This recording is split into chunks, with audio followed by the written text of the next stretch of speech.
What is the state of the Golden State Warriors? That is a question that many people are asking right now because the situation that is going on with them is multi-layered and incredibly complicated. Because you'd think that the defending NBA champions would be primed and ready for an all-new season of the NBA. But that's not exactly the case.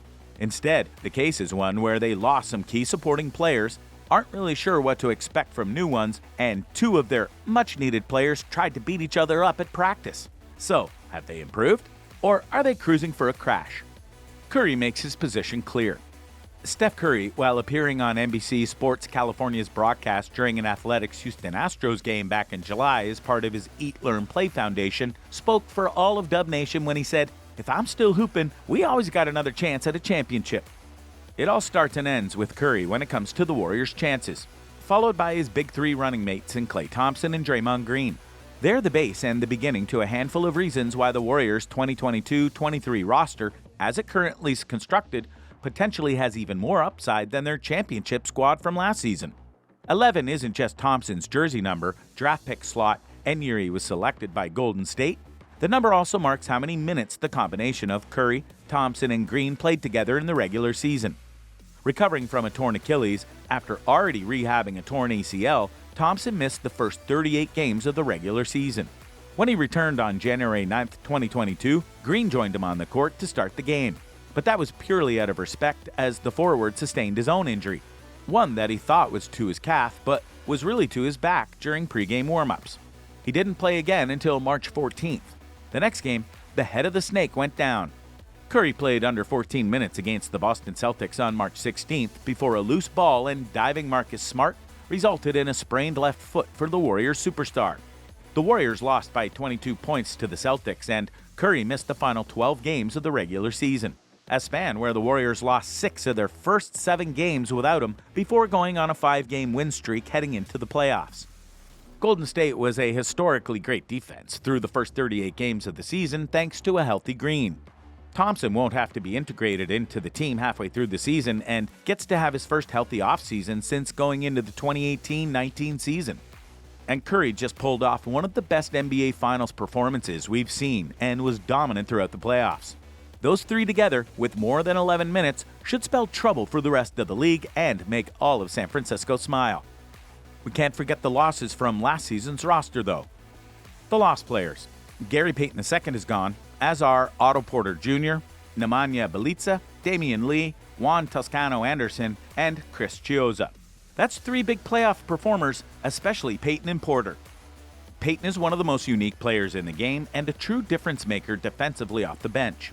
Porter was called the perfect warrior at times by Steve Kerr for how smart the veteran forward is. Bjelica gave them more size and could stretch the floor.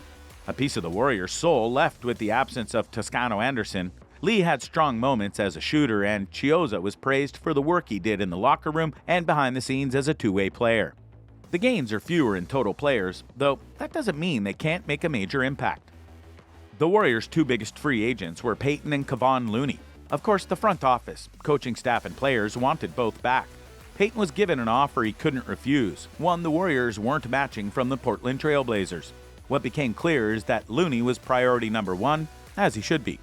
Looney's breakout season included him playing all 82 regular season games, earning MVP chance for his 22-rebound performance to send the Memphis Grizzlies packing, and it became clear how irreplaceable and underrated Looney is.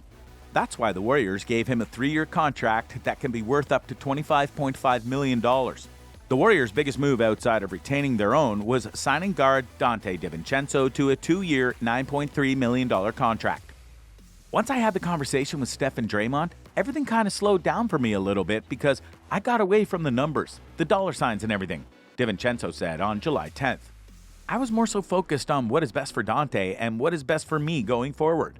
With that culture and environment, it's something that I want to be a part of, and it's something of who I am. I don't have to change who I am.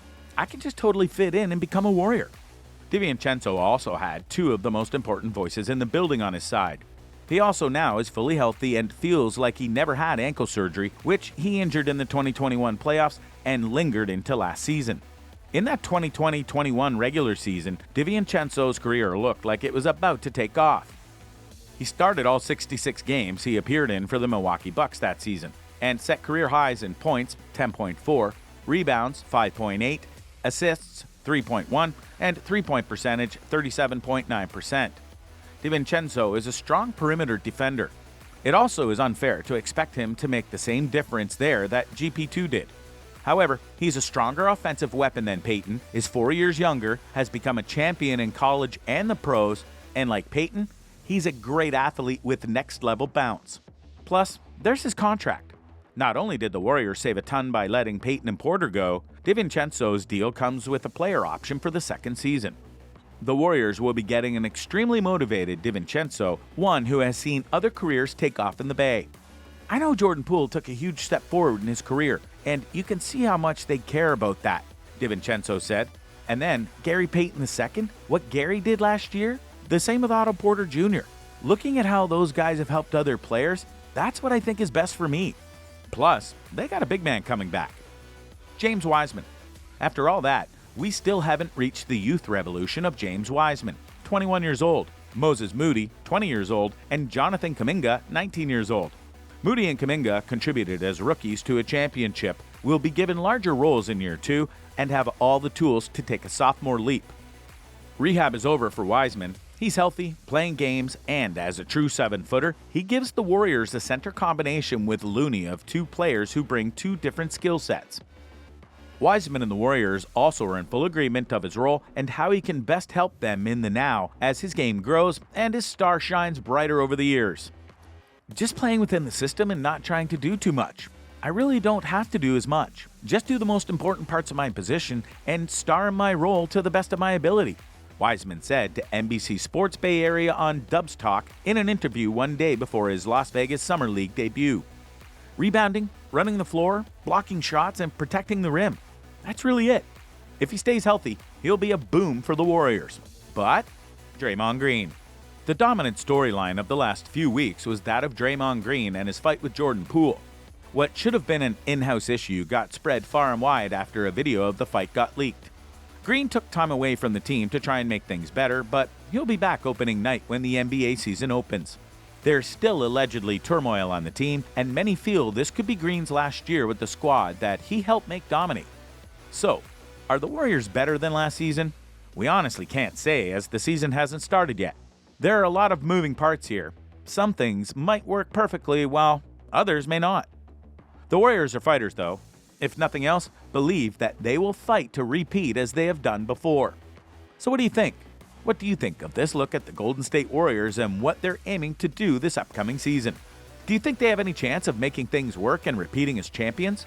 Or with the losses that they've suffered, mixed with the turmoil and drama that is coming and lingering, will they fall apart like many dynasties before them?